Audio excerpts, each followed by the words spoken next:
നമ്മുടെ അനുമോള് അക്ബറിൻ്റെ ബിഗ് ബോസിനകത്തുള്ള ഹോൾഡിനെ കുറിച്ച് ഓൾറെഡി പലപ്പോഴായിട്ട് അവിടെ നിന്ന് സംസാരിച്ചിട്ടുണ്ടായിരുന്നു. അത് അന്നൊരു പ്രശ്നം നടന്ന സമയത്ത് എല്ലാവരോടും കൂടെ ഓപ്പണായിട്ടും സംസാരിച്ചു. കാരണം നെവിനെ വഴക്ക് പറയുന്നില്ല, ലാലേട്ടൻ അനുമോളെ മാത്രമേ പൊക്കുന്നുള്ളൂ, അക്ബറിന് ഹോൾഡ് ഉണ്ടെന്നുള്ള രീതിയിൽ പലപ്പോഴായിട്ട് സംസാരിച്ചിട്ടുണ്ട്. ഇപ്പം അതേപോലെ ആര്യൻ്റെ അടുത്ത് മൈക്ക് മാറ്റി വെച്ചിട്ടും സംസാരിച്ചിരിക്കുകയാണ്. നമ്മൾ ആദിലയുടെ അടുത്തും ആര്യൻ്റെ അടുത്തുമൊക്കെ അക്ബറിന് ഇവിടെ ഒരു ഹോൾഡ് ഉണ്ട്, അക്ബറിന് അറിയാവുന്ന ഒരാൾ ഇവിടെ ഉണ്ട് എന്നുള്ള രീതിയിലൊക്കെ സംസാരിച്ചിട്ടുണ്ട്. അപ്പോൾ ആര്യൻ അത് വന്ന് അക്ബറിൻ്റെ അടുത്ത് പറയാണ്. അങ്ങനെയൊക്കെ പറഞ്ഞപ്പോൾ അക്ബറിനൊരു ചെറിയ ടെൻഷനൊക്കെ ഉണ്ട്. അക്ബർ ഇങ്ങനെ എടുത്തെടുത്ത് ചോദിക്കുന്നുണ്ട്, അവൾ നിങ്ങളുടെ അടുത്ത് പറഞ്ഞോ, മൈക്ക് മാറ്റി വെച്ചിട്ടാണോ പറഞ്ഞത്, അവൾ അങ്ങനെയൊക്കെ പറയാൻ പാടുണ്ടോ എന്നുള്ള രീതിയിലൊക്കെ അക്ബർ ചോദിക്കുന്നുണ്ട്.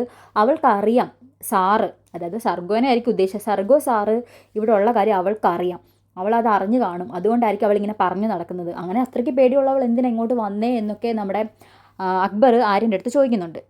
ഇതിപ്പോൾ അനുമോള് പറഞ്ഞിട്ടല്ല നമ്മൾ അറിയേണ്ടത്, ഇത് ഓൾറെഡി ഈ നാട് മൊത്തം ഭയങ്കര ഫ്ലാഷാണ്. ഇത് മൊത്തം ബിഗ് ബോസ് കാണുന്ന ആൾക്കാർക്കും അറിയാം അക്ബറിന് സർഗോ എന്നുള്ള ഒരാൾ അവിടെ ഉണ്ടെന്നും അക്ബറിനെ സപ്പോർട്ട് ചെയ്യുന്നുണ്ടെന്നുള്ള രീതിയിൽ പല ന്യൂസുകളും നമ്മൾ കണ്ടിട്ടുണ്ട്. ഓൾറെഡി അനുമോൾ ഒരു ദിവസം പുറത്തിരുന്ന് പറഞ്ഞിട്ടുണ്ടായിരുന്നു, ഇതുപോലെ നെവീനോ അതേപോലെ ആര്യനോ ഒക്കെ എന്തെങ്കിലും ചെയ്തു കഴിഞ്ഞാൽ ലാലേട്ടൻ അത് ചോദിക്കാറില്ല എന്നുള്ള കാര്യം. അത് വളരെ കൃത്യമായിട്ടുള്ള കാര്യമാണ്. കാരണം ലാലേട്ടൻ്റെ ഫ്രണ്ട് വെച്ചിട്ട് പോലും ഡിസ്റെസ്പെക്ട്ഫുള്ളായിട്ട് പെരുമാറിയിട്ട് ആര്യനോട് പറഞ്ഞിട്ടില്ല. അതേപോലെ നെവിൻ്റെ അടുത്ത് പറയാറേ ഇല്ല ലാലേട്ടൻ. നെവിനെ എപ്പോഴും ഇങ്ങനെ സുഖിപ്പിച്ച് എന്തൊക്കെയോ ആക്കി എന്നുള്ള രീതിയിലാണ് നെവിൻ്റെ അടുത്ത് സംസാരിക്കുന്നത്. ഇതുവരെ നെവിൻ്റെ അടുത്ത് മുഖം കറുപ്പിച്ച് അല്ലെങ്കിൽ ദേഷ്യപ്പെട്ടൊരു വാക്ക് ലാലേട്ടൻ സംസാരിച്ചിട്ടുണ്ടോ? ആര്യൻ്റെ അടുത്ത് സ്റ്റാർട്ടിങ്ങിലെങ്ങാണ്ട് ലാലേട്ടനെ എന്താണ്ട് പറഞ്ഞതെന്ന് മാത്രം. അതിനുശേഷം ഇവരൊക്കെ സുഖിപ്പിച്ച് വലിപ്പിച്ച് വല്ലേ നിൽക്കുന്നത്. ഇത് അവർ കൊടുക്കുന്നതായിരിക്കും. ഒബ്വിയസ്ലി ഇതൊക്കെ കാണുമ്പോൾ ആർക്കാണെങ്കിലും എന്താ തോന്നുന്നത്, ഇവരെയും അക്ബറിനെയും കൂട്ടുകാരെ വെളുപ്പിക്കാനുള്ള ഇതാണെന്നല്ലേ നമുക്ക് തോന്നത്തുള്ളൂ. ഒരാളെ മാത്രം ടാർഗറ്റ് ചെയ്യുന്നത് കാണുമ്പോൾ ഒബ്വിയസ്ലി അങ്ങനെ തന്നെ തോന്നത്തുള്ളൂ. ഇത് ബിഗ് ബോസിൻ്റെ മനഃപൂർവ്വമുള്ള പരിപാടിയാണ്.